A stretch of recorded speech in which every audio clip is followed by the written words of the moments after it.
Well, the Filipinos knew how to dry shrimp. They knew how to construct uh, villages in the marsh. They knew how to make villages. They knew how to make platforms in the marsh where they could dry fish and shrimp and stuff like that. Well, the reason why they showed up here was the Spanish owned Louisiana at that time, and the Spanish owned the Philippines at that time. And so they would travel the world in those old sailing ships that they had. And they would get the Philippines, and most everybody had malaria or something that was on those boats. They were all sick with scurvy. So they would replace them by taking the Filipinos, either voluntarily or involuntarily, and impressed them and brought them across. And they went to Chile first because they owned Chile. And they went around and they went to around the Cape down there below South America, and came up, went to all of the colonies that they owned on the western side the eastern side of South America.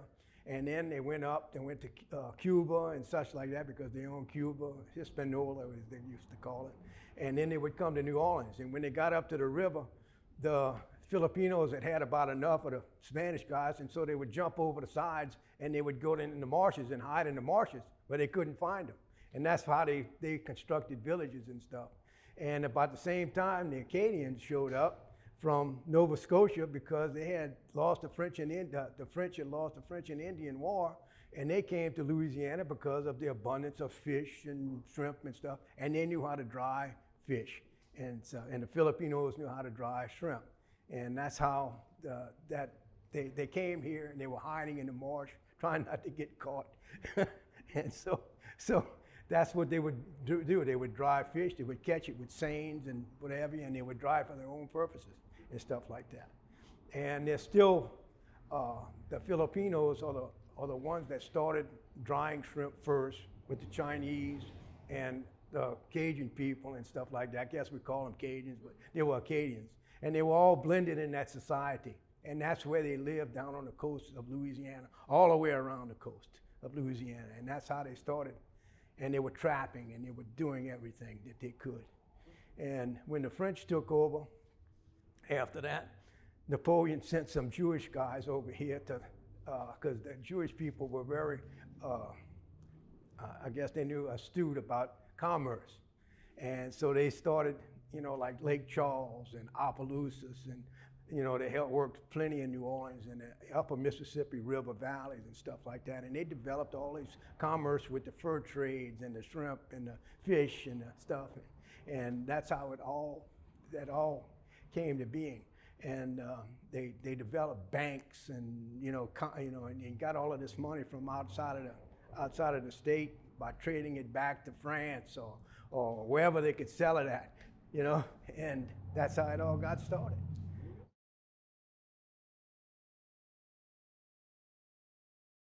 Terrebonne Parish is abundant in natural resources, and we're close to the Gulf of Mexico and the Mississippi River.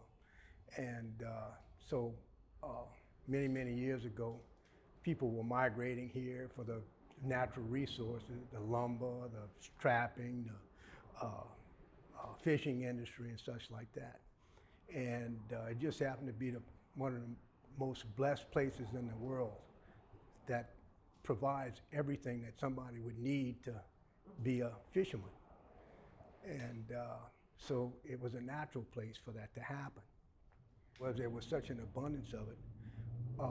The people that lived here could provide a living for themselves, and they could get, they could trade it with other places in the world. And it brought a lot of commerce here. And with commerce, of course, money started showing up, and it put Terrebonne Parish on the world map because of the type of industries that we developed that brought such good income here, which attracted people. And not only did it get that income, but those people that came here came from all parts of the world. The Acadians, the Chinese, the Filipinos, Germans, as you know that our culture is so diverse. And that diversity helped shape our parish into what it is today. You can see it in our culture, our cuisine, our art, our music, our religion, and anything else that could be dealt with in the type of people that we have in Terrebonne Parish.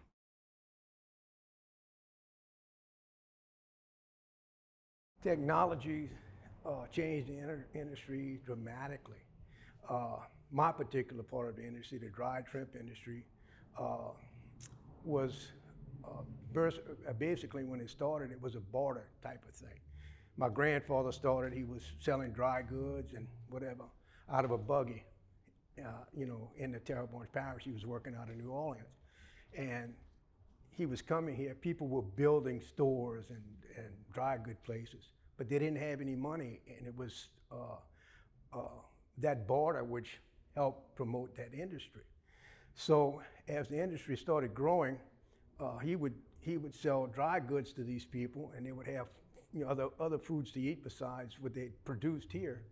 And he would take the dried shrimp, they had dried shrimp to barter with him, and he would take it and trade it in the French market.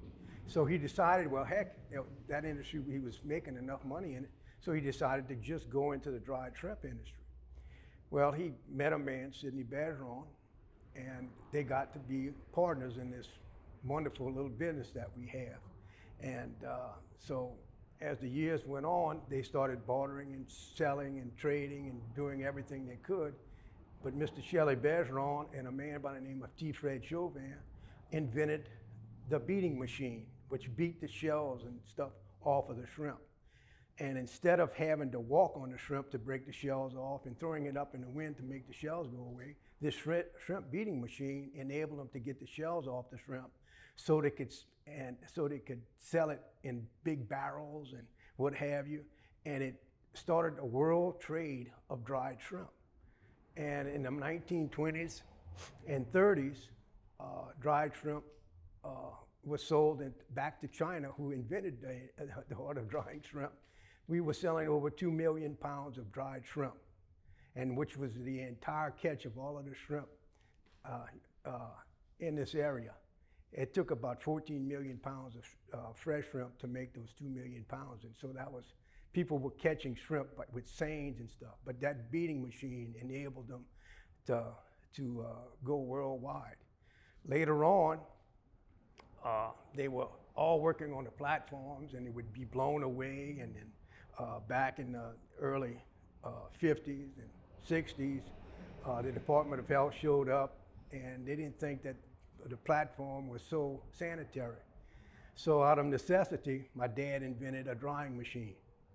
And that drying machine was first put into place in the 1960s.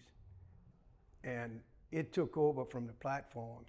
And today, most of the dried shrimp that there is produced in Terrebonne Parish is produced by those drying machines. And it's now done, that's what saved our little niche industry that we have here in Terrebonne Parish.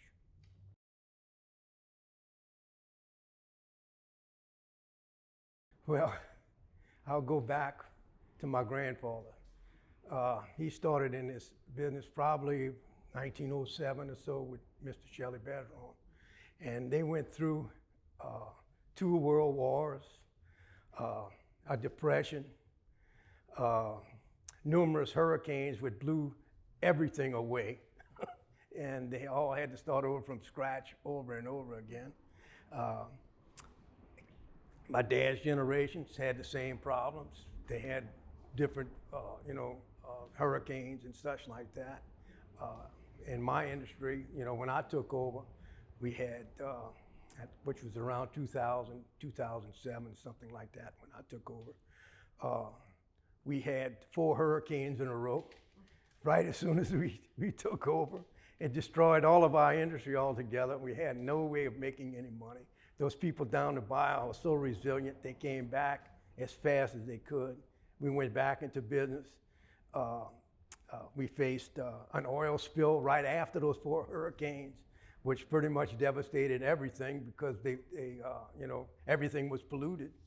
And we've overcome that. And recently, my children have just bought the business from us, and I think it was 2017.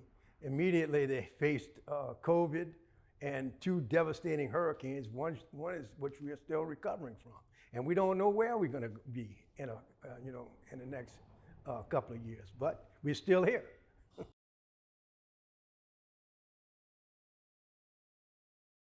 When my grandfather first started in business, he had a ledger sheet. On the left side, he would keep how much stuff he sent down to the platform, how much cords of lumber, how much groceries, how much this or that. And on the right side, he had another page of what was sent back and what he sold it for. And I can remember seeing some invoices and stuff where he would, reimburse the fishermen and stuff like that. He was paying them anywhere from 8 cents to 12 cents a pound for dried shrimp, and selling it, for 15 cents or whatever he could sell it for. And if the right side of the page added up more than the left side, he made money. And then, as you relate today, if he would see what I pay for dried shrimp, it's remarkable. Just recently, within the last couple of years with the COVID and stuff like this, expenses have gone up tremendously and such like that. And where we were paying, $8 or $9 a pound, $10 a pound for dried shrimp, it's almost doubled today. So my grandfather would definitely be rolling over in his grave. I'll tell you this story. I read in his diary in 1948, he had gone to the Sugar Bowl game, and whoever was playing in the Sugar Bowl, he wrote the score down. And then on the next page, I turned it over, and he says, I just bought some shrimp today. I paid 35 cents a pound for it. I think I'm going to close my business. But some way or another, he kept going.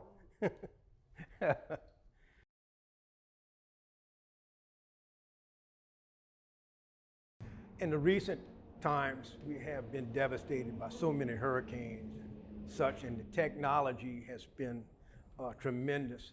And we are facing worldwide competition in the fresh shrimp industries and the oyster industries and the fish industry and stuff like that.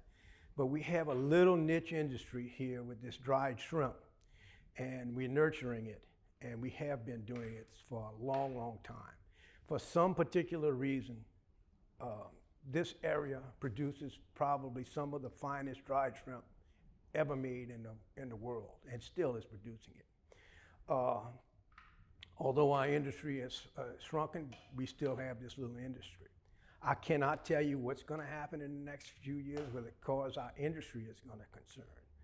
But I can guarantee you, the people that are working in this industry, or whether they're here, or whether they're working in our industry, or whatever it is, they're very, very resilient, and they're going to survive these hurricanes and the COVID and the new thing with the inflation and such, and they will be so resilient, and Terrebonne Parish will survive and be part of the world as we know it today.